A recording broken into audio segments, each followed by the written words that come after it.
Désormais, moins d'exigences pour les prochains Vaudouci au Bénin. Mais comment est-ce possible ces réformes? Comment est-ce qu'on peut donc les mettre en œuvre? On va répondre à cette question avec l'aide de Bonaventure Dehou, qui est le secrétaire général du culte vaudou du littoral. Bonsoir. Bonsoir, monsieur le journaliste. Merci d'avoir accepté notre invitation. On peut vous dire bonne fête déjà. Oui, merci. Alors, dites-nous, vous êtes en train d'annoncer, des réformes. Pourquoi des réformes? Est-ce que c'est pour permettre à plus de Béninois de s'intéresser au culte vaudou? Oui, exactement.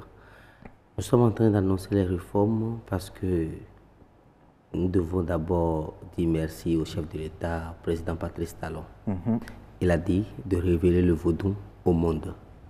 Donc, avec ça, nous avons décidé d'accompagner le chef de l'État. Nous avons décidé de réformer un peu notre secteur. Parce qu'entre-temps, vous savez que quand vous rentrez dans le couvent, c'est 3 ans, 4 ans, 5 ans avant de sortir. Ah oui? Exactement. 3 ans, 3 minimum. ans, minimum. Maximum 5 ans. Avant de sortir Avant de sortir. du couvent. Oui, avant de sortir du couvent. Wow. Et vous êtes vaudouci complet. Maintenant, nous avons décidé de réformer notre secteur, de voir comment nous allons faire. Parce que le truc ne s'agit pas d'envoyer quelqu'un aujourd'hui et le sortir demain pour dire qu'il est vaudouci. Est-ce qu'il connaît? Parce que quand le vaudou, l'esprit du vaudou vient, il y a des langues que tu dois parler. Ce n'est pas la langue que tu parles que quand l'esprit du vaudou vient que tu dois parler. Est-ce que le fidèle, il est déjà préparé à accepter l'esprit du vaudou? Parce que le vaudou, c'est un vent, vous le savez, et l'esprit de vaudou peut venir à tout moment. Donc, nous sommes en train de travailler à réformer ça et à travailler aussi avec les adeptes dans le couvent pour que les choses aillent plus vite. Plus vite. Et donc, de 5 ans ou 3 ans, vous allez passer à combien de temps? Environ, il y aura... Parce que ce ne sera pas les mêmes choses. Okay. Parce que vous savez qu'il y a plusieurs entités de vaudou. Il y a le Kula vaudou, le vaudou tina, le vaudou dan, le sakata, beaucoup de choses de vaudou. Oui. Donc, nous allons revoir dans les cas ce qu'il y a lieu de faire pour chaque entité. Il y aura des adeptes de quelques vaudous qui vont rentrer et sortir dans 3 mois. Il y aura des gens qui sont obligés de faire 9 mois, mais ça ne dépassera pas. Ça ne dépassera pas 9 mois, désormais. Non. Pour ceux qui veulent devenir vaudouci. Et il y aura aussi quelque chose que nous sommes en train de préparer, les cicatrices. Les cicatrices seront aussi réduites. Ce ne sera plus beaucoup comme avant. Ah oui, avant, c'est tout le corps. Hein? Voilà, avant c'est tout le corps, mais ce ne sera plus comme ça maintenant. Le vaudouci doit se déshabiller d'abord avant que tu ne sauras qui est le vaudouci. Mais il y aura des signes peut-être au front, peut-être à côté des joues, pour montrer que celui-ci est vaudouci réellement. Vaudouci réellement. Et tout cela, il va falloir donc expliquer à la jeune génération. Il va falloir aussi expliquer aux uns et aux autres pour que les gens puissent les reconnaître désormais. Exactement. Il y aura un plan de communication qui sera mis en place pour ça. C'est le même plan. Il y aura beaucoup de plans de communication, même des journées de réflexion, des colloques où nous allons inviter nos jeunes à venir savoir ce que c'est que vaudou.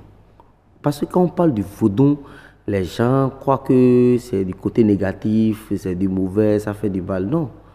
Celui qui est parti chez un vaudou pour lui demander je n'ai pas de travail, je veux du travail, et il a eu du travail, est-ce qu'il est venu sur votre plateau pour dire une fois je suis parti prier tel vaudou pour avoir le travail? Voilà, nous allons lutter contre ça. Nous allons tout faire pour que les gens sachent réellement ce que c'est que le vaudou. Avant que les religions étrangères n'arrivent au Bénin, nos parents pratiquaient des choses. C'est le vaudou qu'ils pratiquaient. Et ils vivaient plus longtemps, des centaines d'années. Mais aujourd'hui, pourquoi il n'y a plus la longévité? C'est le savoir-vivre qui en manque maintenant. Alors, le vaudou, c'est beaucoup plus basé sur le savoir-vivre? Oui, le vaudou, c'est beaucoup plus basé sur le savoir-vivre. Parce que quand tu es adepte du vaudou, on doit t'apprendre ce que tu dois faire, ce que tu ne dois pas faire. Chez le vaudou, on dit que quand peut-être, il y a les lois de la nature sont là. On doit te dire les interdits de la nature. Les lois de la nature sont comme des codes de verrouillage d'un portable. C'est déjà fait comme ça. Et quand vous attaquez, vous rentrez dedans, le portable est verrouillé, c'est comme ça. Vous savez, quand peut-être une lame ou bien un couteau vous coupe maintenant, vous allez prendre des médicaments L'après va cicatriser. Mais la trace restera toujours là. Laissera cette séquelle pour vous montrer qu'il y a quelque chose qui est passé sur votre corps et cette passage-là n'est plus comme venu de Dieu. C'est comme ça quand vous portez atteinte aux lois de la nature. Ça laisse toujours des séquelles dans votre vie. Et ça vous suit un peu à petit coup. Ça, on dit que quand tu es dans vos dons, tu vas mourir vite, tu vas mourir vite. Mais quand tu es dans les religions aussi emportées, tu vas mourir vite. C'est parce que tu as porté atteinte aux lois de la nature. Aujourd'hui, nous voyons des enfants qui couchent, excusez-moi, avec les femmes de leur papa, qui couchent avec les femmes de leurs amis. Dans le vaudou, c'est interdit. Quand tu fais ça, tu sais que tu as porté atteinte aux lois de la nature. Et tu dois t'attendre quelque chose de retour. Voilà. Oui, parce que Dieu pardonne, mais la nature ne pardonne pas. Il faut expliquer ça aux gens. Alors, parlons bien sûr des exigences, des réformes. Vous avez parlé du temps à passer dans le couvent, qui ne va plus dépasser 9 mois. Vous avez parlé également des cicatrices qui seront donc réduites. Oui. Et quelle autre réforme encore? Il y a beaucoup d'autres réformes où les adeptes doivent aller à l'école maintenant. Ah! Quand vous êtes vaudou, si maintenant vous devez aller à l'école, vous devez être militaire, vous devez être cadre dans l'administration un peu partout. Nous nous attaquons aussi à cette réforme. À cette réforme-là. Oui. Donc vous allez permettre aux enfants d'aller à l'école, désormais, les vaudous aussi d'aller à l'école. Mais étant dans le couvent, puisqu'il faut passer 3 mois, il faut passer 9 mois, est-ce que cette période-là, il va continuer d'aller à l'école? Oui, il va continuer d'aller à l'école. Nous sommes en train de travailler avec le gouvernement pour voir comment travailler dans cette étape pour que même si l'enfant, quand il quitte le couvent, il doit commencer ses cours normalement comme ça se doit. Il doit commencer, s'il est fonctionnaire, il y aura une demande qui doit être adressée à son service pour dire qu'il est appelé à être adepte, intégré dans le couvent. Donc maintenant, en commun accord avec le gouvernement, nous devons avoir l'autorisation pour l'inscrire dans le couvent et le ressortir. Il doit commencer ton travail. Alors, quand est-ce que vous allez mettre, bien sûr, au sud de tout le monde, ces genres d'informations? Est-ce qu'il y a des activités qui sont prévues pour partager, bien sûr, ces nouvelles réformes-là avec les populations, le public, de façon générale? Oui. Dans cette année 2019, c'est l'année de l'innovation. Nous allons innover. Nous allons partager avec les gens sur les réformes. Nous allons communiquer beaucoup. Nous demandons aussi votre collaboration. Quand nous allons vous inviter, il faut venir aussi nous soutenir pour que nous puissions passer l'information même au plus dernier des Béninois dans sa chambre.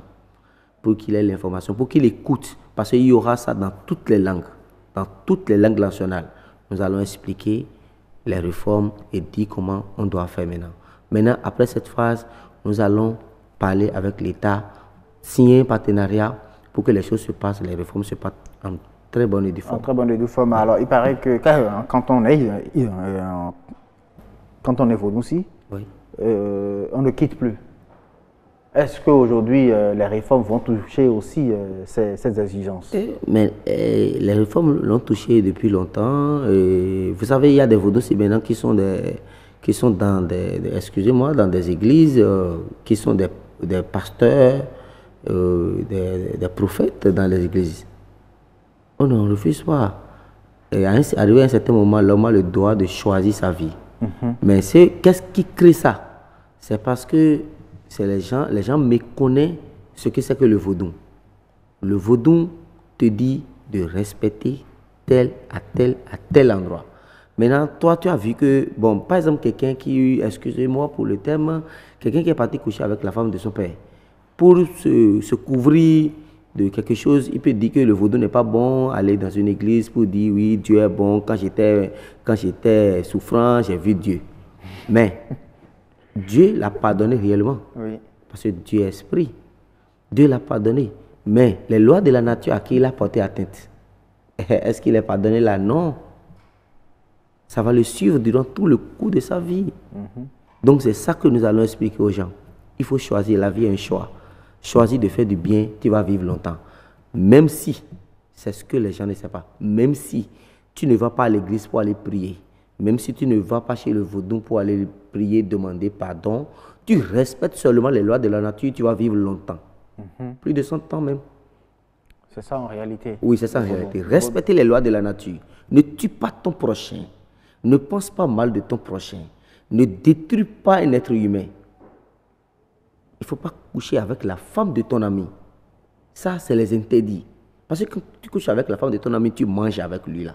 Le jour que tu seras malade, quand lui va venir te rendre visite, parce que lui ne sait pas quand il va venir te rendre visite, tu vas mourir. Même, il peut avoir le grand docteur du monde qui va venir te traiter, tu vas mourir. C'est la loi de la nature. Donc c'est comme ça. Oui, c'est ça.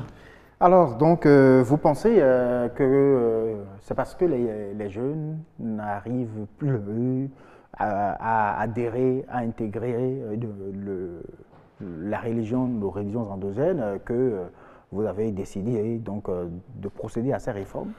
Ou c'est juste pour révéler le vaudou au monde entier? Monsieur le journaliste, oui. Je vous dis merci pour ça. Cette question-là, je l'attendais depuis longtemps. Et c'est la dernière question? Oui, exactement. Vous savez, au Bénin, nos jeunes, il y a quelque chose qui a pris le dessus du vaudou que vous ne savez pas. C'est ça qu'on appelle le hobo.